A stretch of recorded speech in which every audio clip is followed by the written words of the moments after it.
విజయవాడలో పోలింగ్కు కట్టుదిట్టమైన భద్రతా ఏర్పాట్లు చేశామని నగర పోలీస్ కమిషనర్ ద్వారకా తిరుమలరావు చెప్పారు. సమస్యాత్మక పోలింగ్ కేంద్రాల్ని ముందే గుర్తించి ఓటరు నిర్భయంగా ఓటేసేలా ఏర్పాట్లు చేశామంటున్న విజయవాడ సిపితో ఈటీవీ ముఖాముఖి. ఎన్నికలకు మరికొద్ది గంటలే సమయం ఉంది. పోలీసులు పూర్తి బందోబస్తు ఏర్పాటు చేస్తున్నారు.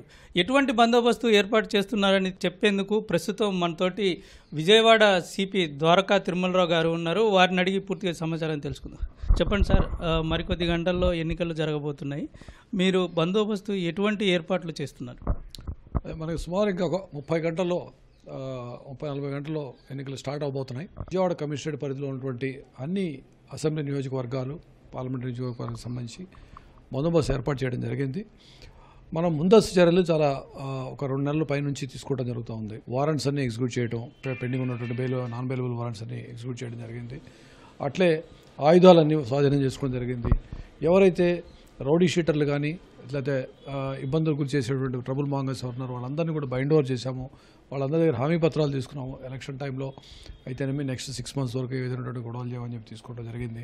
అదేవిధంగా మనం భారీ ఎత్తున చెక్ పోస్టుల ద్వారా అయితేనేమి లేకపోతే ఇన్ఫర్మేషన్ ప్రకారం కొన్ని చోట్ల ఉన్నటువంటి నగదు స్వాధీనం చేసుకోవటం, అట్లనే చాలా మద్యం స్వాధీనం చేసుకోవడం. మద్యం వల్ల మనకి ఏంటంటే 2 రకాలైనటువంటి సీజ్ చేయడం వల్ల 2 అడ్వాంటేజ్లు ఉంటాయి. ఓటర్లు ప్రలోభానికి గురి కాకుండా ఉంటాం.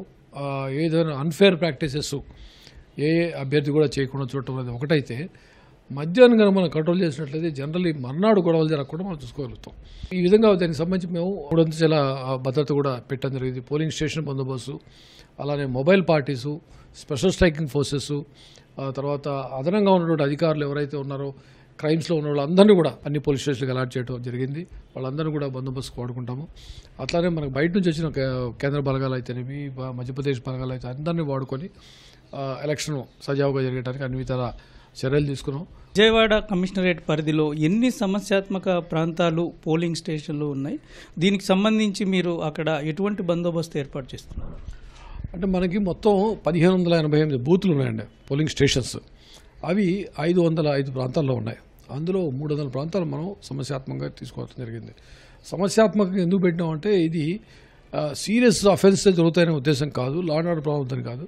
ఇంతకుముందు గతంలో మద్యం సీజ్ చేసాం అక్కడ, లేకపోతే క్యాష్ సీజ్ చేసాం, లేకపోతే 2 అభ్యర్థుల మధ్య కీన్ కంటెస్ట్ ఉంది, లేకపోతే అక్కడ ఏదైనా కొంచెం కాస్ట్ పాలిటిక్స్ అని నడిచే అవకాశం ఉంది. అటువంటి ఆలోచన చోట్లన్నీ కొంచెం ఎక్కువగానే పెట్టాం, ఎందుకని మంచిదని. కొంచెం అట్లే పోలీస్ స్టేషన్, ప్రతి పోలీస్ స్టేషన్కి 2 స్ట్రైకింగ్ ఫోర్స్ పెట్టాం. ఎక్కడైతే సమస్యాత్మక ప్రాంతాలు ఉందో ఆ విలేజ్లో ఎక్కువ వీళ్ళు కాన్సన్ట్రేట్ చేయడం జరుగుతుంది. ఇప్పటికే మీరు చెక్ పోస్టుల ద్వారా కానీ స్థానికంగా ఉన్న పోలీసుల ద్వారా భారీగా మద్యం, దాంతోపాటు నగదు కూడా స్వాధీనం చేసుకున్నారు. అయితే ఇప్పుడు స్థానికంగా కొన్ని ప్రత్యేక ప్రాంతాల్లో ఓటర్లని ప్రలోభాలకు గురి చేసేందుకు కొన్ని ఆభరణాలు కానీ వివిధ రూపాల్లో వాళ్ళు ప్రలోభ పెడుతున్నారు అనేటువంటి తెలుస్తుంది. వీటి మీద ప్రత్యేకంగా ఎటువంటి నిఘా ఏర్పాటు చేస్తున్నారు? 4 ప్రాంతాల్లో సీజ్ చేస్తే అందులో 22 ప్రాంతాల్లో యాక్చువల్గా మనీ డిస్ట్రిబ్యూట్ చేస్తున్నాగా పట్టుకున్నాం. అంటే ఏదైనా సరే మనకి కంప్లైంట్ వస్తే ఒకటే ఉన్నా మా జనాలు కంప్లైంట్లు వస్తున్నాయి పబ్లిక్ నుంచి. ఇంకోటి ఒక పార్టీ వాళ్ళు ఇంకో పార్టీ వాళ్ళు మీరు చెప్తూ ఉంటారు, ఇదిగో అక్కడ వాళ్ళు పంచి పెడుతున్నారని. సో ఇమీడియట్గా పోయి వెరిఫై చేస్తాం. నిజమైతే ఇమీడియట్ కేసు అది సీజ్ చేయడం, కేసు పెట్టడం జరుగుతూ ఉంది. అట్లా కాకుండా మీరు ఇందాక అడిగినట్టు ఆభరణాలు అయ్యినట్లయితే ఇప్పటివరకు మనకి బంగారు ఆభరణాలు, వెండి ఆభరణాలు చాలా కూడా సీజ్ చేసాం. అవి ఎలా ఉన్నాయంటే చిన్న చిన్న ఉంగరాలు, అంటే గిఫ్ట్ ఇవ్వడానికి సరిపడే విధంగాను అనిపిస్తూ ఉన్నాయి.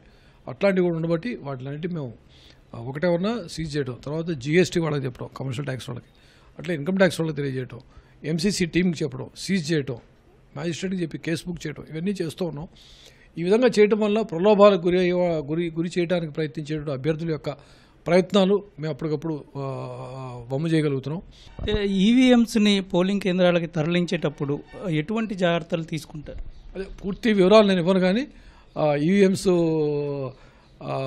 పోలింగ్ స్టేషన్కి తీసుకెళ్ళడం కానీ మళ్ళీ వెనక్కి తెచ్చి కలెక్షన్ సెంటర్ స్టోరేజ్ పాయింట్ తెచ్చినప్పుడు కానీ పూర్తి భద్రత ఏర్పాటు చేయడం జరుగుతుంది. అట్లనే స్టోరేజ్ పాయింట్ దగ్గర కేంద్ర బలగాలను పెట్టడం కూడా జరుగుతుంది. సాధారణ పోలింగ్ స్టేషన్స్ దగ్గర, అంటే సమస్యాత్మకం కాని ప్రాంతాల్లో ఎన్ఎస్ఎస్ వాలంటీర్స్ని స్పెషల్ పోలీస్ ఆఫీసర్స్ కింద నియమించడం జరిగింది. కమిషనరేట్ పరిధిలో వాళ్ళకి అపాయింట్మెంట్ ఆర్డర్స్ ఇచ్చేసాం. వీఆర్ ఆల్ కాన్ఫిడెంట్, ఖచ్చితంగా ఎలక్షన్లు మంచిగా విజయవాడలో ప్రశాంతమైన వాతావరణంలో ఫ్రీ అండ్ ఫెయిర్ మేనర్లో చేయగలుగుతామని చెప్పి మేము అనుకుంటున్నాం. ఇది ప్రస్తుతం విజయవాడ సిపి ద్వారకా తిరుమల గారు చెప్తుంది. అన్ని రకాల బందోబస్తులు ఏర్పాటు చేస్తాం. అదేవిధంగా ఓటర్లు ధైర్యంగా వచ్చి తమ ఓటు హక్కును వినియోగించుకోవాలని కోరుతున్నారు. కెమెరామెన్ బిఎన్ఆర్తో జయప్రకాష్, ఈటీవీ న్యూస్, విజయవాడ.